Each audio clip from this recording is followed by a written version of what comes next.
Good morning, Calculus 1 gang. Hope you guys are doing well.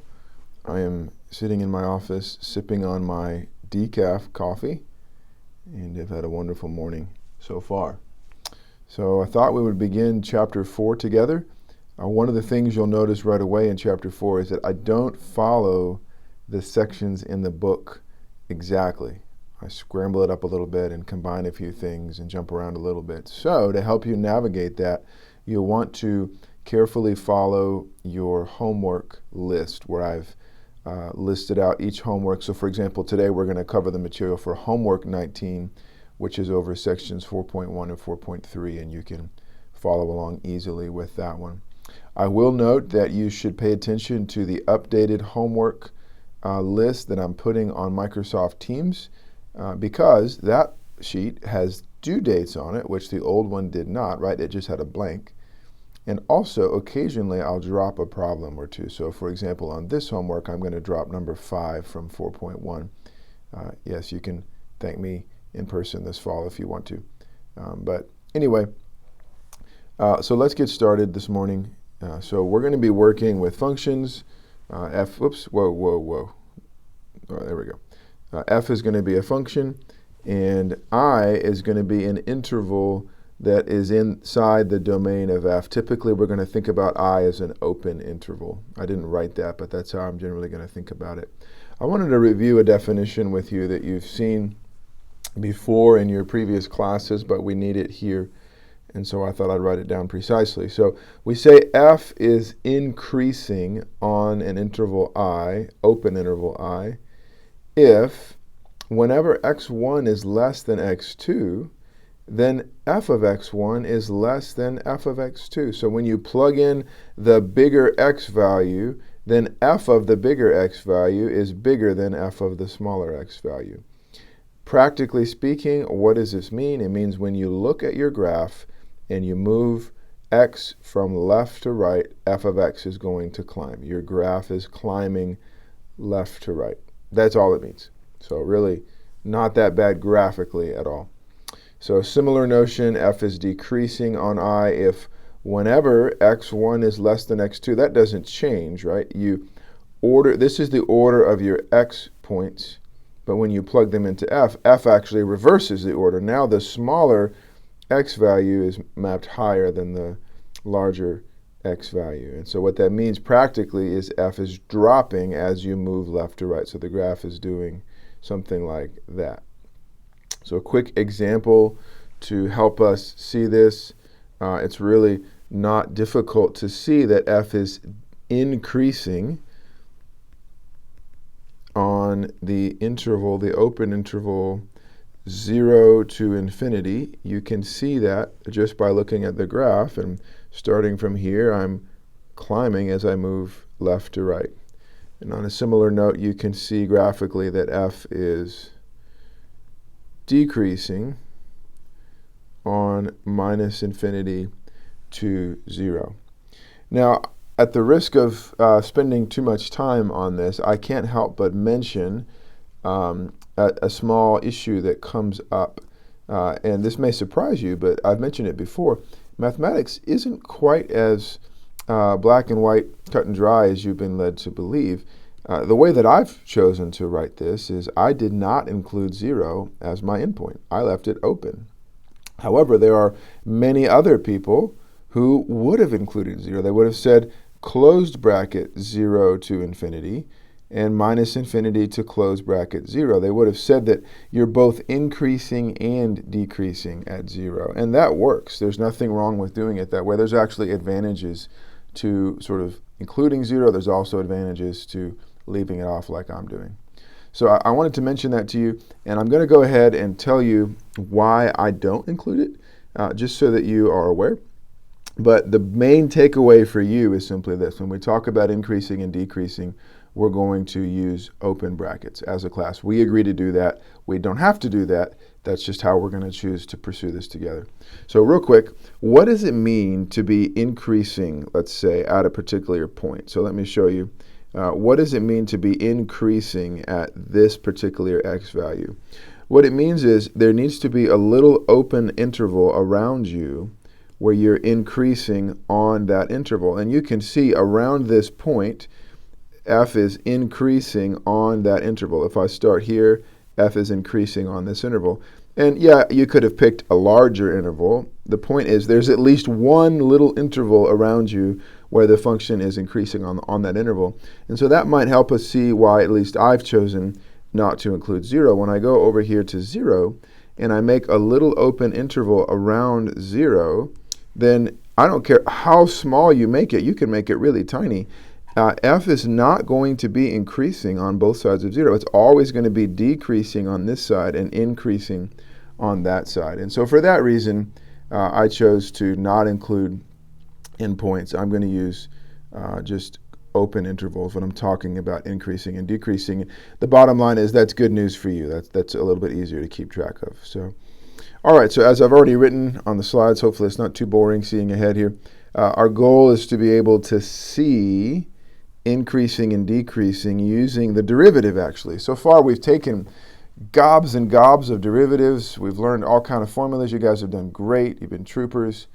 Man, think of all the things we've learned together so far.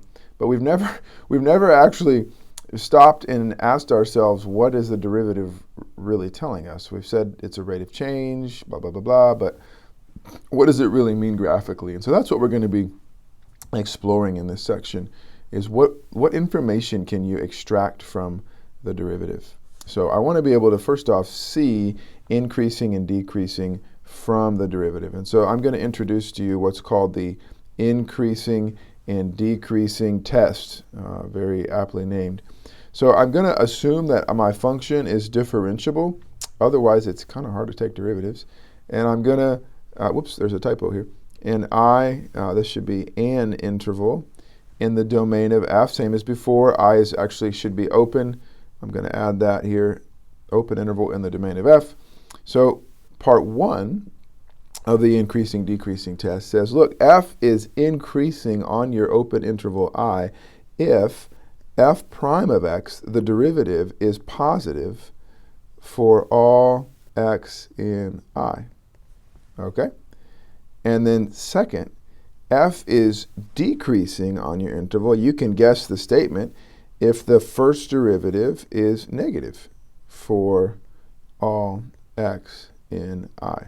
So that's the increasing decreasing test. And now I thought we would try it out. So let's go back to our previous example of f of x equals x squared. We easily saw from the graph where this function was increasing or decreasing, and let's learn how to see it with the derivative. So here's the steps. I'm actually going to number these steps because we're going to do this process again and again in this video series. So let's first begin by computing f prime, and I get 2x.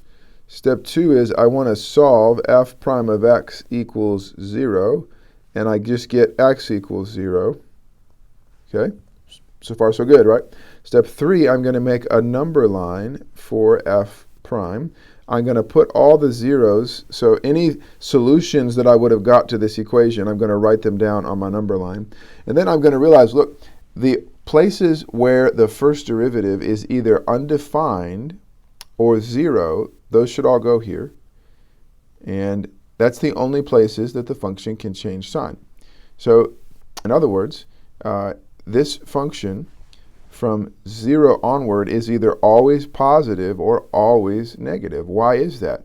Because for it to change sign, it either has to cross the x-axis, the original function, or it has to be undefined. Well, this derivative is defined everywhere, and it's only 0 at 0. And if you plug in, let's plug in 5. If I plug in 5 into f prime of 5 is 10, which is positive. So I now know f prime is always positive on this side, and it's always negative on that side. And boom, from the increasing decreasing test, I can now conclude, I'll say thus, I can see f is increasing on the open interval 0 to infinity. I just write down wherever it's positive, that's increasing, and we'll say f is decreasing on the open interval minus infinity to 0. So that's that example. Let's do another one before we end this video. This is going to be a little bit longer video. That's fine. I would encourage you right now, pause the video and work through those steps and see if you can get it, or at least get yourself stuck, all right? So here we go. I'm going to compute f prime of x, and I get a 3x squared minus a 6x minus a 9. Might as well factor that 3 out. I'm just going to factor this all in one fell swoop here to save time. You guys can handle the factoring. X minus 3, x plus 1. That's f prime. Now, when I solve this guy equals to 0, it's pretty easy to see that it's defined everywhere, and it's only 0 at -1 and 3. This is a number line for f prime. And then I'm going to plug in some points, so I'm going to plug in something bigger than 3. You could plug in 4 if you want to be kind of boring, or 5, or 10. I'm going to plug in 8,1737.4. And the point is, 8 trillion minus 3 is positive, 8 trillion plus 1 is positive. I don't have to compute precisely to know that I'm going to get something positive.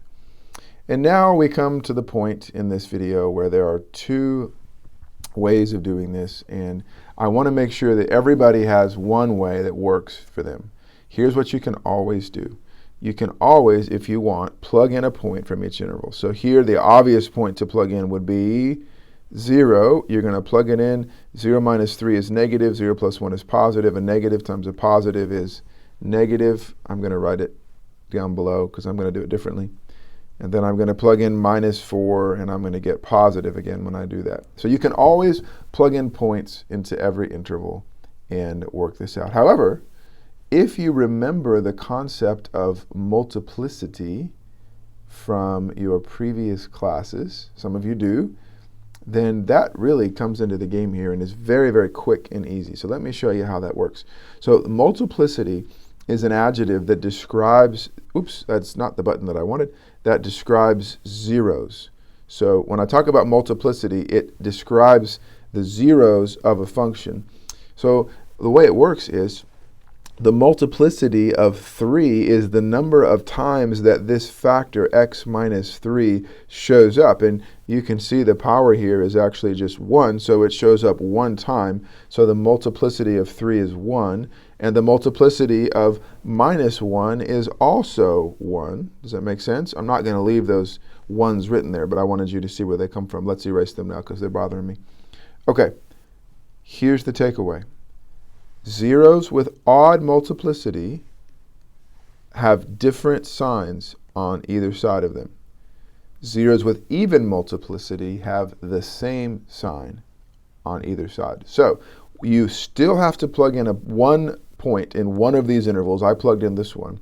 But I know that 3 has multiplicity 1, which is odd, so it has to be negative here. And I know that -1 has odd multiplicity, so the sign has to change back to positive. And isn't that a lot faster than plugging in points?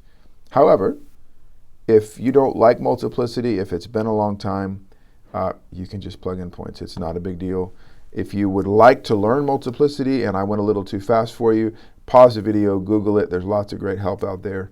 I don't really have the time in this video to do lots of examples of that, but I do want to show you how we can use it.